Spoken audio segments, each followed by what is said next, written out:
My name is Avis Soderstrom. And you mean working, right? Student, actually. Okay. So I came to Bethel in 1980. It was, I went to a Converge church, then a Baptist General Conference church, and I knew I wanted to major in art because I was very creative, and I knew that there was a good art program here. And honestly, it was close to home. It just seemed like the right fit. I do not remember any women on the faculty side. There were some women who were like studio associates. As far as the demographics of the students, I would say it was more 60% female and 40% male as far as the student range was. So, it was a different world. It was smaller than what it is now. To call somebody, you had to put a dime in the payphone, on the wall. I would say I'm surprised at how this side of life, how many people I didn't know back then, even though the student population was really small compared to now.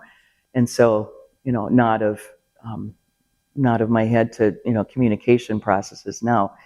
It was great. I had a great 4 years. I learned later on when I started working here that those were some really tough years. Not as much financially, but the growth was just blowing out and, starting to increase. And housing was really hard to come by, student housing. And so when I started working here, I would hear people say, "Oh, and you actually had a good experience at Bethel because of whatever administration was dealing with at that time." I had no idea what was going on. So after graduation, I had 2 careers. I worked as a district sales manager for a chain of women's clothing stores called Lane Bryant. And I was there for 10 years and did a lot of traveling. It was a great job at that time.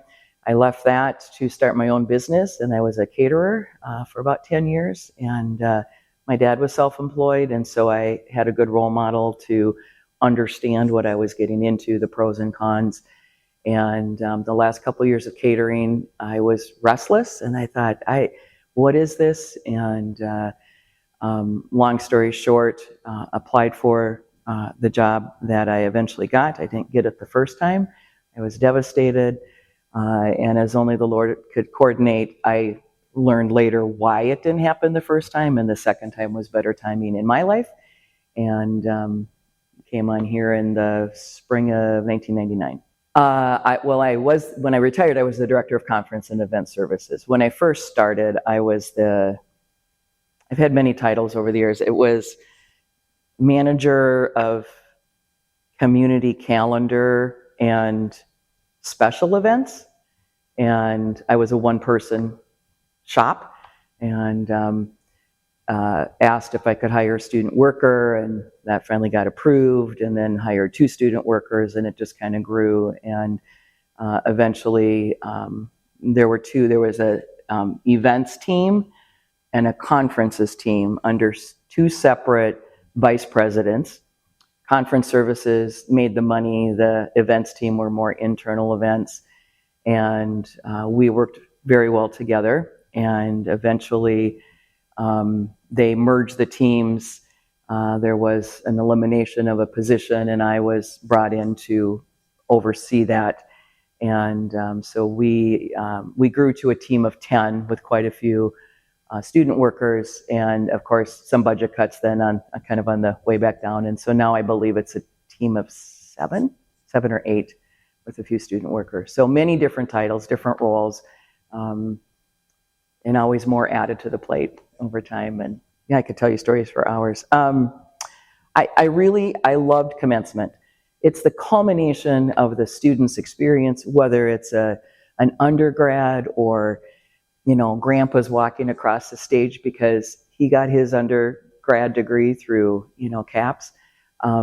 It's just a great celebration, and just to honor these students and what they did. And I always love seeing faculty in regalia. Well, Jesus is still on the throne here, no matter what. And it is a community. I think it's still a unique community, no matter what stage of life you were part of Bethel, and no matter what role or title or student, or if you were a spouse of, employee, that it's still a community that is unlike any other thing I've ever seen. And I'm parts of lots of communities, right? Church and volunteer organizations and stuff. So it has changed certainly with technology and world issues and financial and all of that. So keenly aware of simpler days and more complex days. And I think that would be true of anybody. I mean, 20 years from now, somebody would most likely be saying the same thing of, this would have been simpler compared to, what it's like in 20 years. So several role models. Sherry Linval would be at the top of that list. She was the vice president of communications and marketing, and she was a Bethel grad and had a short career before she came back. And she was a great role model, both in how, she was my direct supervisor, but how she wanted things done and yet giving me the latitude to learn and to learn from mistakes, and then helping, me think through what could I do different. And so that was a really great relationship. And to this day, we're friends and we keep in touch, and that's wonderful. Sherry Bungie Mortensen was in campus ministries. She was a good person to process with. Barb Martin was in student life. Judy Mosman was in student life. And there's so many women. Not as many faculty, although when I came back here as an employee, Becky Seberg was teaching the math department. I actually had her for math when I was in college, and so we kind of reconnected, and it was fun to get to know her as as adult women. I would say I had a lot of tentacles with many men and women, but the women I would reach out to were because I wanted to learn from them, and so there might not have been a direct mentoring role, but it was I was very persistent in, hey, let's have coffee, let's meet for lunch. Do you have a half hour? Can I come to your office and talk to you about a situation, and just to kind of bounce things off of. So I was always looking for who I could connect with. And honestly, there's sometimes you mesh with people and sometimes you don't. And, I had a couple conversations with some women, and, I still hold them in high regard, but I don't think there was that connection of that informal mentoring. Sherry, Barb, Judy. Maturity, what it is to persevere, how to handle difficult conversations, and then still love that person as a brother or sister in Christ, even though in the flesh you maybe don't. I would say it was more, not as much of the job, but it was more relational. It was more impact with student workers that I had, and a safety net to process information. I remember one time telling Judy Mosman, I said, I feel like I'm getting like free therapy here, because I just need a half hour, and she was very gracious and would give it. And it was like a little therapy session about an issue or a problem that was work related, and she would provide great kind of a suggested roadmap of what I could do to get from here to there. I saw a need with some student workers, more female, but a few guys, where I could tell they weren't connected well, they were maybe struggling, and I am not shy. I could talk to anybody, and so we grabbed coffee and just starting to have a relationship to how's school going, and eventually some of those led into deeper conversations. And I keep in touch with a boat full of former student workers, and when I get Christmas cards and see their families, it's just really very satisfying to see that. So, but some tough conversations too with student workers, especially when they're in that role because I'm paying them, and it is, no, you are not dressed appropriately. You're going to go back to your dorm and you're going to change. And if you don't want to do that, that's fine, but you're also not getting, paid for this. So addressing, behavior, attitude, clothing, attire, if you're helping in the, president's dining room and you're a student host, you need to, kick it up a notch with your attire. So when I started working at Bethel, there was still many employees who are wonderful people who were from a different generation, but also the structure of Bethel was this way in their mind, and the reality is the structure was this way.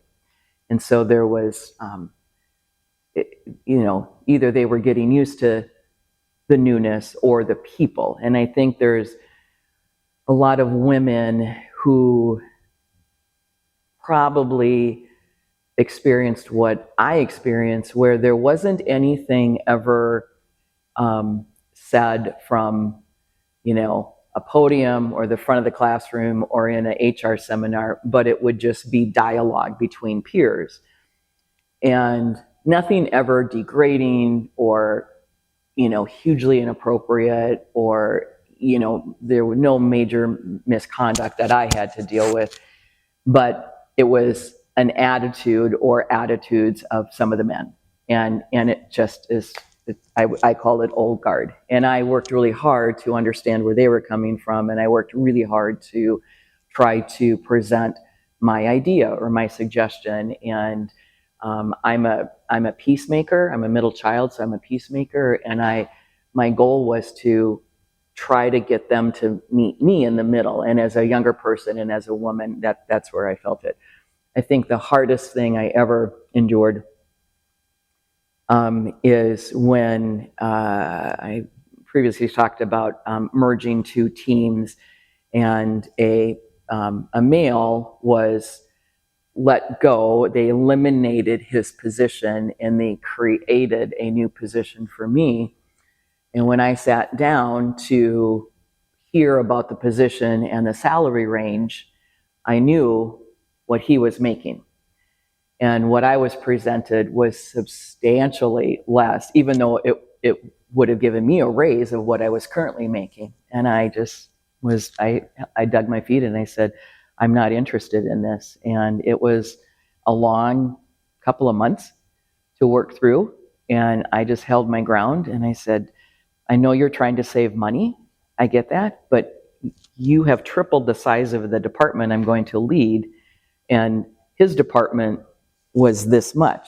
So I held to it, and Bethel as a whole came through, and there was one person in particular who was a male who heard about that, and he stepped up and said, I am adding X amount from my own budget to transfer over here because we're going to top that off. We're not going to meet her where he was at. We're going to, give her some more. So that was a really intense time. I think the old guard, again, they meant well, good people.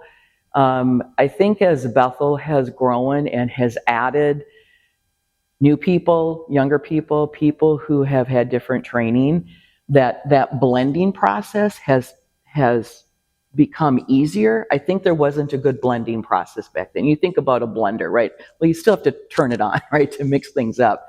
And so over my 24 years as an employee, I saw that blending process became better and more intentional. And I think as people retire, you need new blood, you need new ideas, you need younger people to come in and infuse with the future. And I think there was enough old guard who were hanging on until they retired, and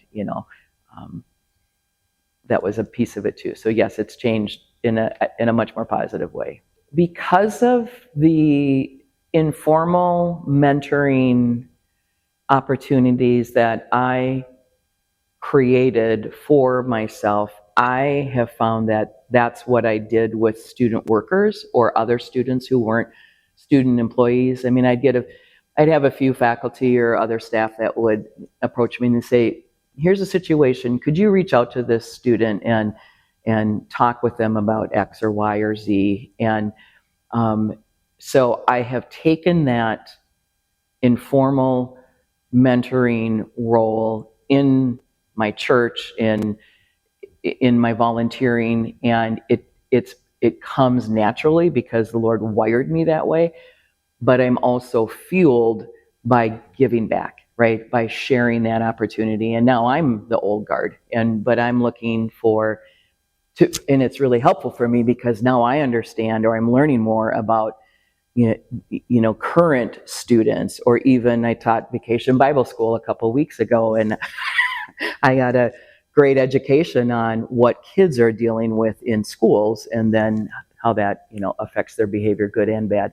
So it's kind of like the gift that keeps on giving, and it really is very satisfying for me to know what I learned and to be able to apply it. But it's also the Lord giving me the joy, to do that and to help others. I have had a great honor to work closely with the presidential couples. President Lundquist had passed away, but Mrs. Lundquist was still living. And so I was able to reconnect with her. And she, I would say she was an informal mentor to me, and just a joy to get to know her as an adult. And then President and Mrs. Brushaber, George was in office when I started working, and worked closely with them on some of the bigger events and their preferences. And then President and Mrs. Barnes, and then President and Mrs. Allen. And to connect with Ross and Annie has been fun because, again, we were classmates, and so it's just a whole different era. But honestly, very honored to have served and to help and to really get to know these three couples. My longest time was when Jay and Barb were in office as presidents. And then, of course, Ross and Annie have they been here now longer, but I retired after their third year, and then COVID was in the middle of that. So I didn't have as much time with them, but I still keep in touch with Darlene Brushaber and Jane Barb Barnes, and Ross and Annie will bump into each other at different things. And so it's very, very dear to me that I know those couples and their preferences and what they like and don't like. And then in the event arena, to be able to kind of accommodate some of those, the desires that they want. So my hope for Bethel is that it stays grounded in Scripture, and that whether students 1 year, whether students 4 years, adult students, faculty, staff, their spouses, their families, I pray that no matter the interaction at Bethel, that the people who are here on a regular basis leave with more joy because they've been part of a unique community, and especially people who attend events. That's always been my prayer, that they, whether it's an athletic event or a workshop or a fun thing, that they realize, oh, there's something unique, there's something special about this place. And then the opportunity, obviously, to share the love of Christ with people who are interested. And so the Lord is in the middle of this, and Bethel's always had turbulence. I mean, when John Alexis Edgren got on a ship to come here, there was turbulence, and currently there's turbulence, but the Lord is in the middle of that, and Jesus is still on the throne. So that we just keep to the biblical and letting the Lord lead.